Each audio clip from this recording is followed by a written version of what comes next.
everybody, welcome to another edition of A Chapter a Day Keeps the Doctor Away. My name is Alan, otherwise known as C-Suite, and I'm from ReverseTees.com as well as the Speakeasy Podcast.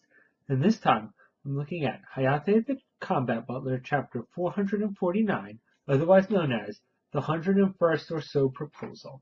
And obviously, we could not have the conversation between Athena in adult form and Hayate's brother, so we had to switch over to Hina and Hayate's silliness. And so they're out of the cave, and Hina has realized, oh yeah, this is like my one super good opportunity to actually confess to Hayate. So I should probably take it. And Hayate's like totally like, alright, Hina's safe. Let's find these fragging curry spices so I can win this contest and crush my brother. Just like I've always wanted to crush my parents. And now that I think about it, this is really some deep-seated, like, transference issue towards Hayate's parents. I mean, his brother was a cool guy, and obviously he's, like, different after his memory loss and stuff that happened to him, but man, Hayate is really getting back at his parents through his brother. But that's, a little more for when that actually pops up with their big confrontation. But, man, we see Hina and she's like, alright, it's now or never. And then she whips out like, oh boy, the moon sure is beautiful. And Hayate's like, guess, sure. Yep. And Hina's like, oh God, I can't believe I said it. And man, that is some obscure Japanese and Western history roundabout way of saying I love you. And she's like, alright, that was a little too indirect. Maybe I gotta go for a little bolder. And I'm like, Hina, that's like, I think that maybe, possibly, people in the world possibly like each other. Oh, do you realize I like him? But anyhow, so, I mean, that is indirect in the way that, like, I like you. You want to go out? Is light from the sun. What you did was the reflected light of the sun off the moon to give us moonlight kind of thing there. Which also, once again, I think is good for kind of that, like, whole indirect metaphor. But anyhow.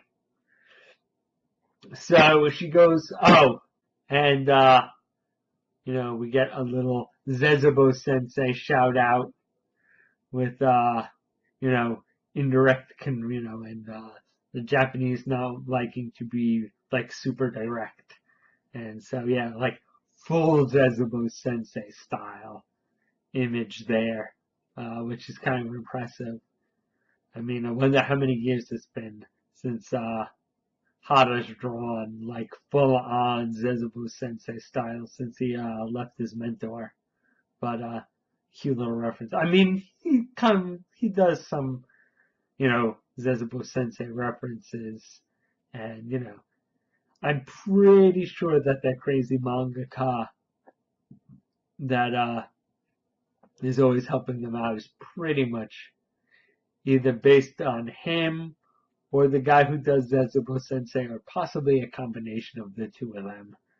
So, I mean, he might also be appearing through that, but this is the first time I can clearly remember him just being like, Sayonara Zezebo Sensei, pachoon! But, yeah. So she decides to go the Mizone Ikoku route of going, will you make miso soup for me for the rest of my life? And, Hayate's like, weird request. I mean, I don't really have miso stuff on me, but if you're really hungry, I can try to get you something to eat. Maybe not miso, but she's like, why didn't that work? And then once again, Aika appears as a love guru, but like the ghostly love guru or love master of her mind. And like that wouldn't work. Like you'd have to like totally read Mizuno Coco or be like from like 100 years ago for that to be a proper way of asking someone out. And I noticed that like a lot of Hinagiku's like I love you confessions are like full on proposals, like marry me, Hayate, and let us be buried in graves next to each other.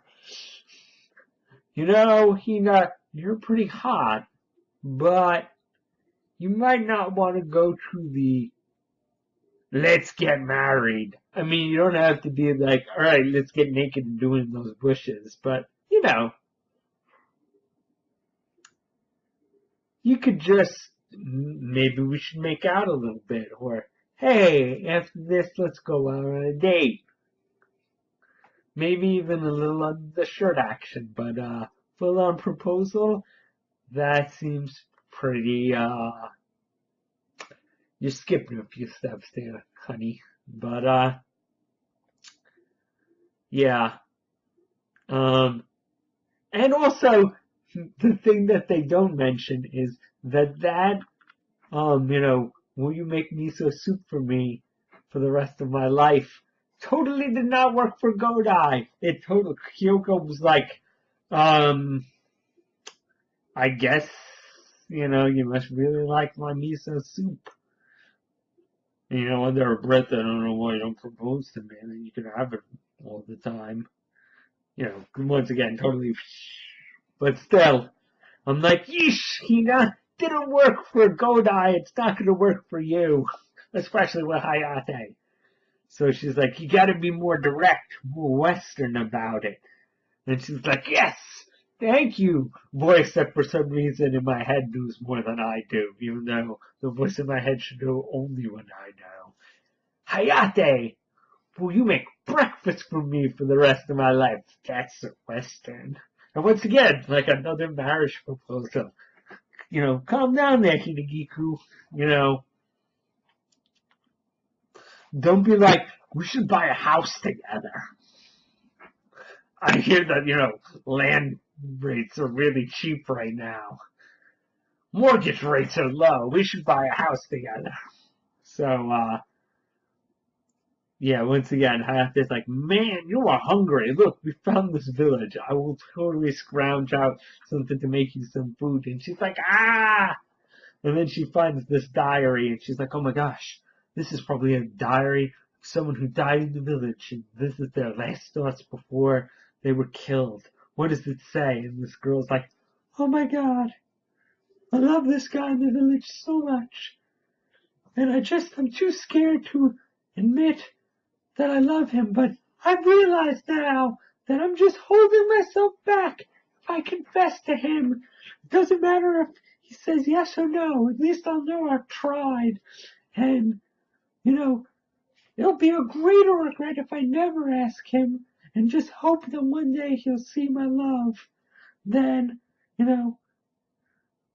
asking him out and getting rejected. And this way I might actually find love. And Hina's like, yeah, that's it. Total, just like, Hayate, I love you. Boom. Done. Like, no more games, no more trying to be flowery. Just be honest with him, and he'll give me his honest feeling. Hiya! Oh, wait. Part 2 of the diary. And she's like, oh my god! Why am I a moron? I totally asked him out, and he was like, honey, I'm not that into you. Oh my god, my life is nothing but regret. I'm a failure as a woman.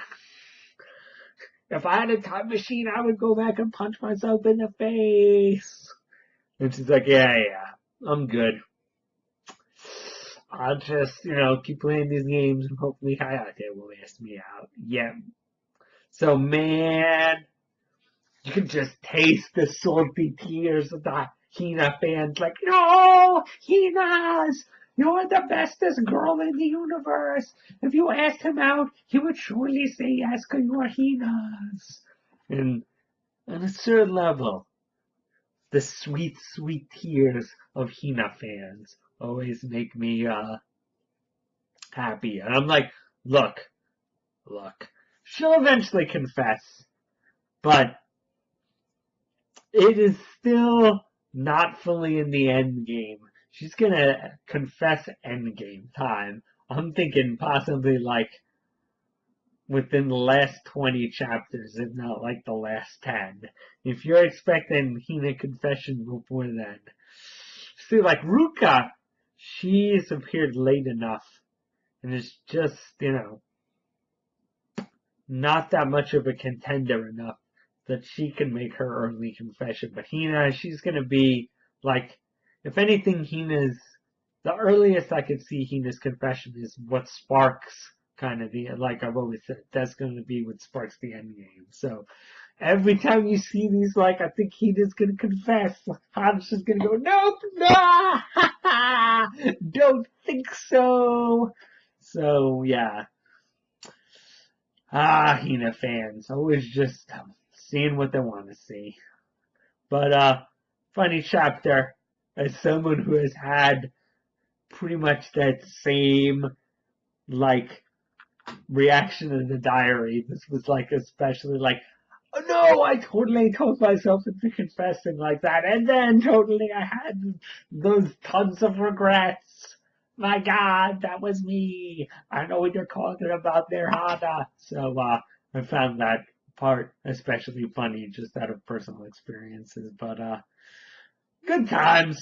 A little bit of Hina fandom trolling, a little bit of delaying our big revelations, but still fun times. All right, see you guys next time.